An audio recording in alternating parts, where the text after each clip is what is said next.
It's purely love అండి. అందరి దగ్గర నుంచి వచ్చే లవ్వే మా బ్లెస్సింగ్స్. It's oxygen. భరద్వాజ గారు, సార్ చెప్పండి. ఇప్పుడు సినిమా ఇండస్ట్రీకి పెద్ద దిక్కు ఎవరు?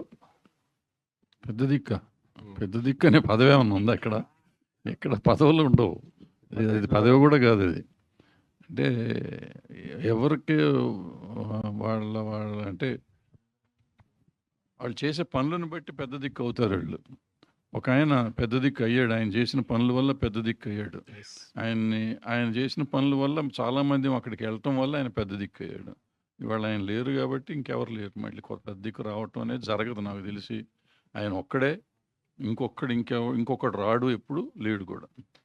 మనం ఎంతవరకు సినిమా కన్స్ట్రైన్ అవుదాం ప్లీజ్. మళ్ళీ ఇవన్నీ మాట్లాడాలంటే వేరే ప్రెస్ మీట్ పెట్టుకుందాం, మనం పర్సనల్గా మాట్లాడుకుందాం. భరద్వాజ్ గారు, ఎర్ర చొక్క అక్కడి నుంచి మైక్ భరద్వాజ్ గారు తీస్తున్నాడు. నువ్వు మాట్లాడితే మాట్లాడలేదు, మైక్ ఇచ్చేవారు కదా. నాకు టెన్షన్ వస్తుంది. అడుగుతావో అడగవు అని. భరద్వాజ్ గారు